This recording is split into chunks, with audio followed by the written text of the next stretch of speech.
मंडळी, आता आपण आलो आहोत वेंगुर्ला. वेंगुर्ला शहरामध्ये आपण आता प्रवेश करतो आहोत. याला शहर म्हणणं म्हणजे खरोखर जीवावरती येतंय. एखादं मोठं गाव इतपतच हे आहे, पण तरी बाजारपेठ वगैरे चांगली आहे आणि त्यामुळे आपण म्हणतोय की आपण वेंगुर्ला शहरात येतोय. आता शहराची जी लक्षणं आहेत म्हणजे इमारती वगैरे ते आता तुम्हाला दिसायला लागतील. ही आत्ताची ही जी घरं आहेत ही सगळी दोन्ही दुतर्फा ही जुनी घरं आहेत. आपण आता जसे आज जाऊ तसं तुम्हाला शहरी पण दिसायला लागेल. हे खूप जुनं असं छत्तीस बंदर कोकणपट्टी ज्याला म्हणतात, त्या छत्तीस बंदर कोकणपट्टीतलं हे एक महत्वाचं बंदर हे वेंगुर्ला बंदर आहे. इंग्रजांची डचांची इथे वखार होती. शिवाजी महाराजांनी इंग्रजांच्या वखारीला खणत्या लावून ती उद्ध्वस्त केली. हे जे दिसतंय हे मारुती मंदिर आहे. सीमेवरचं हे मारुती मंदिर. आणि आपण आता वेंगुर्ला बाजारपेठेत प्रवेश करतो आहोत. हेनरी ऑक्झेंडेन नावाचा जो वकील होता तो आणि नॉर्मन गिफर्ड आणि त्याच्याबरोबर आणखीन एक, त्या तिघांना वासोट्याच्या किल्ल्यामध्ये अंधार कोठडीत कैदेत टाकलं होतं शिवाजी महाराजांनी. का तर पन्हाळगडाच्या वेढ्यामध्ये शिवाजी महाराजांवरती स्वतःचं निशाण लावून यांनी तोफ पाठवलेली होती पन्हाळगडावरती हल्ला करायला. शेवटी ते तीनही इंग्रज तिथेच मेले.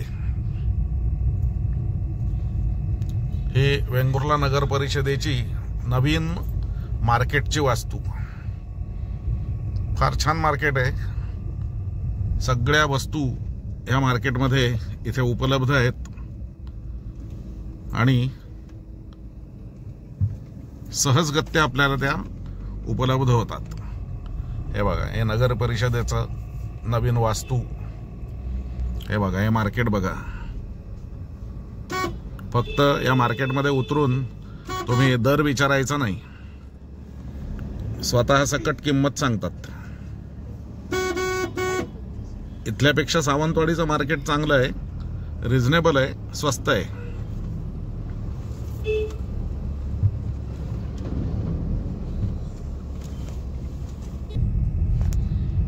हे मार्केट आहे. एकदम अरुंद रस्ता आहे. दोन गाड्या जर आल्या तर थांबून एकमेकांची गप्पा गोष्टी करूनच पास व्हायला लागतं. त्याच्यात हे रिक्षावाले, हे बघा, हे म्हणजे आपल्या तीर्थरूपांचा रस्ता असल्यासारखे चालवतात. हा बघा, आता कुठेही उठून उभा करून हा गेलेला आहे माणूस.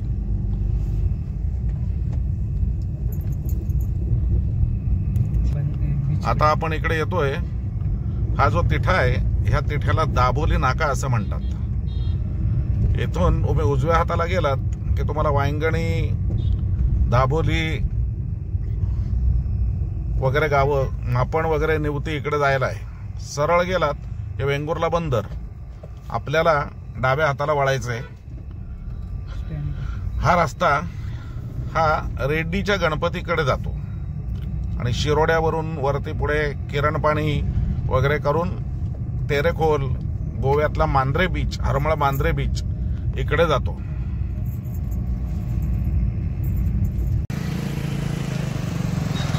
नमस्कार मंडळी, मी आहे प्रमोद खरे आणि तुम्ही पाहतात आपलं चॅनल मी, माझे आणि तुम्ही. सध्या आपण वेंगुर्ल्यात आहोत आणि आत्ता आपण वेंगुर्ल्याच्या स्टँडवरती आलेलो आहोत. मंडळी, आपण आता आहोत वेंगुर्ला आगारामध्ये. हे बघा, हे केवढं प्रशस्त असं आगार हे वेंगुर्ल्याचं आहे. या गाड्या उभ्या आहेत. हे इथे वरती लिहिलं आहे बघा, वेंगुर्ला बस स्थानक. वेंगुर्ला, सावंतवाडी इकडे तर गाड्या जातातच सगळ्या गावागावातून, पण मुंबई, पुणे, कोल्हापूर, बेळगाव पार अक्कलकोटपर्यंत या आगारातून गाड्या जातात. तेव्हा आता हे जे तुम्हाला दिसतंय हे साईबाबांचं देऊळ आहे. हे आहे वेंगुर्ले बस स्थानक आणि या बस स्थानकाच्या आवारातच हे साईबाबांचं देऊळ. आता नॉर्मली मी महाराष्ट्रात जेवढे म्हणून एस टी डेपो बघितलेत तिथे दत्ताचं देऊळ असतं. सावंतवाडीच्या पण एस टी डेपोत दत्ताचं देऊळ आहे. हे इथे हे साईबाबांचं देऊळ उभारलेलं आहे. काय कारण असेल ते असो, आपल्याला काही त्याच्याशी कर्तव्य नाही. तेव्हा साईनाथ महाराज की जय. मंडळी, आता आपण आहोत वेंगुर्ल्यातील मानसीश्वर या देवस्थानाला. श्रीदेव मानसीश्वर. हा, आणि याला बत्ते जत्रा म्हणतात. बत्तेची नाही, पण हे देवस्थान म्हणजे काय? देव कुठला आहे? मानेश्वर देव आहे. एक तुम्ही सांगा, देव शंकर रखवालदार आहे. रखवालदार. हे मानसीश्वराचं देवस्थान आहे. हे वेंगुर्ल्याचं. हा रखवालदार आहे वेंगुर्ल्याचा.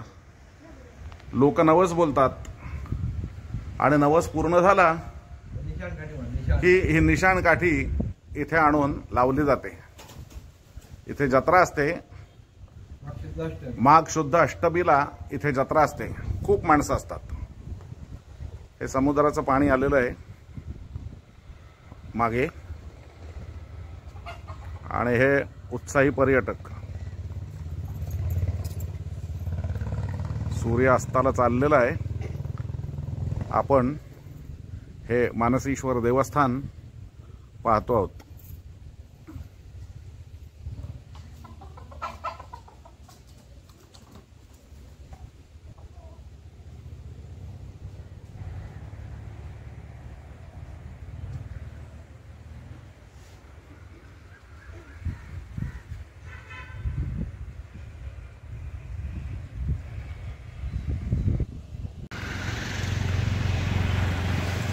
मंडळी, आपण आता वेंगुर्ला उभा दांडा इथं आलेलो आहोत आणि हे आहे गणपती मंदिर. पण हे गणपती मंदिर हे अत्यंत वैशिष्ट्यपूर्ण आहे. हा बघा, हा उंदीर मामा इथे आहे आणि इथे हा गणपती बसवलेला असतो. हे संपूर्ण भारतातलं एकमेव मंदिर आहे ज्या मंदिरात कायमस्वरूपी मूर्ती नाही. दरवर्षी गणपतीच्या आपल्या लक्ष्मीपूजनाच्या दिवशी इथे गणपतीची मूर्ती बसवली जाते आणि होळीच्या आदल्या दिवशी तिचं विसर्जन होतं. आता तिचं विसर्जन झालेलं आहे. हा जो समोर तुम्हाला फोटो दिसतोय हा फोटो त्या गणेश मूर्तीचा आहे. तेव्हा मंगलमूर्ती मोरया. हे उभ्या दांड्याचं गणपती मंदिर आहे आणि त्याच्या समोरच हा वडापावचा स्टॉल लावलेला आहे. काय आपलं नाव? Prashant Tandel. Prashant Tandel. Yash king vada pav. Hotel west king. Hotel west king. Yash king. Yash king vada pav. Prashant Tandel. हा, Amul butter vada pav special. Amul butter vada pav special असा यांचा लौकिक आहे. तेव्हा या भागात जर कधी आलात तर यांच्या वडापाव सेंटरला भेट द्यायला विसरू नका. हे बघा, साधा वडापाव 12, अमूल वडापाव 15, अमूल बटर चीज मॅयोनीज 25.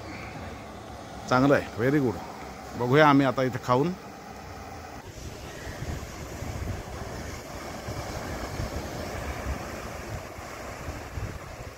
समुद्र किनाऱ्यावरती आल्यानंतर सूर्यास्त जर दिसला नाही तर समुद्र किनाऱ्यावर आल्यासारखं वाटत नाही.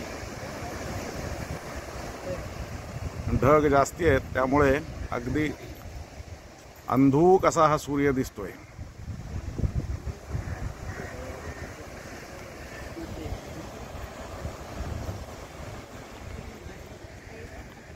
मंडळी, आपण आलो आहोत केपादेवी हे वेंगुर्ला तालुक्यातलं एक गाव आहे, मच्छीमारांचं गाव आहे, देवस्थान आहे. त्याच्या बाजूला असलेल्या ह्या निर्जन अशा समुद्र किनाऱ्यावरती आलोय. वर्जिन समुद्र किनारा म्हणतात तो. काय ह्याचं नाव आहे? कुर्लेवाडी. कुर्लेवाडी या गावातला हा बीच आहे. पर्यटकांपासून खूप लांब आहे.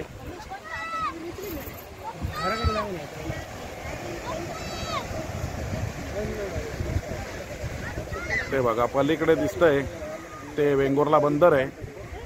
या मच्छीमारी होड्या पार्क केलेल्या आहेत. हा बीच बघा मंडळी.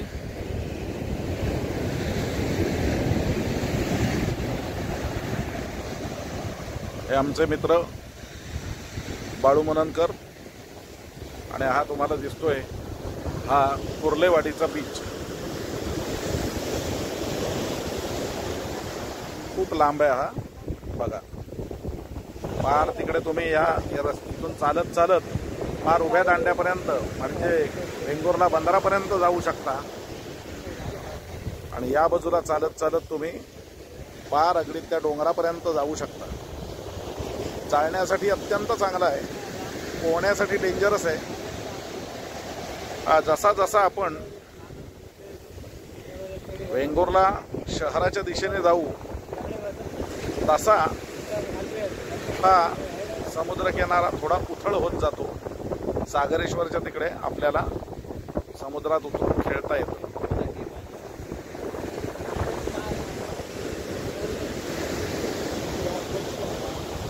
संध्याकाळी 5-5:30ला आलात तर सूर्यास्त होईपर्यंत सहज 1 तास 1.5 तास मजेत या बीचवरती काढता येईल.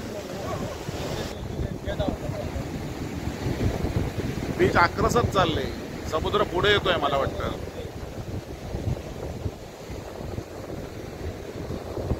हे तिकडे कुठलं गाव आहे? मूडवाडी.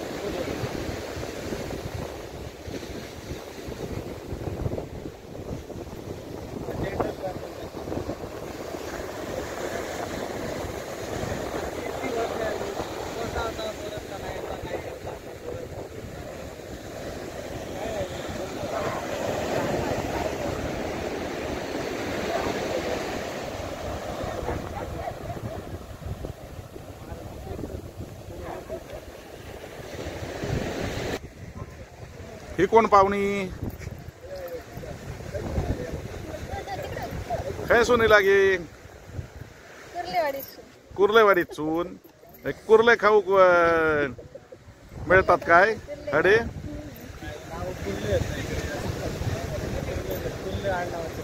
कुर्ले आडनावाचे लोक भरपूर आहेत का? म्हणून ही कुर्लेवाडी आहे. अच्छा. हा हॅलो.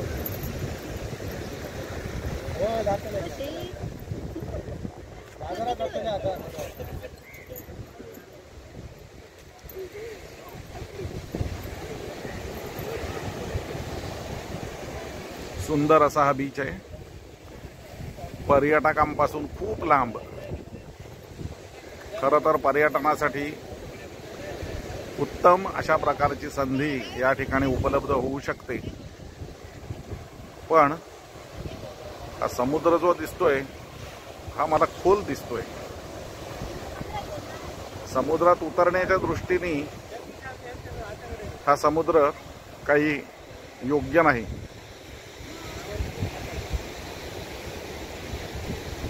तुम्हाला मी सागरेश्वर बीच दाखवला होता. त्याच रस्त्याने पुढे रेड्डीकडे या शिरोड्याकडे आपण जातो त्यावेळेला वाटेत केपादेवी नावाचं देवस्थान आहे. त्याच्या बाजूनी हा रस्ता आतमध्ये येतोय आणि हा हे मच्छीमारांचं गाव आहे कुर्लेवाडी. त्यातनं हा पूर्ण असा समुद्र किनाऱ्याकडे येतो.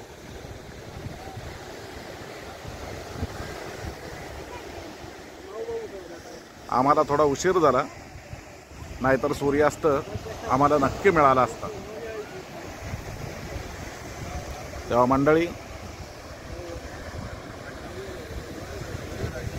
हा व्हिडिओ तुम्हाला कसा वाटला ते नक्की कळवा. आवडला तर लाईक करा, शेअर करा मित्रपरिचितांमध्ये, आणि अजून सबस्क्राईब केलं नसेल तर सबस्क्राईब करा. लोकांना देखील सबस्क्राईब करायला सांगा. शुभ संध्या.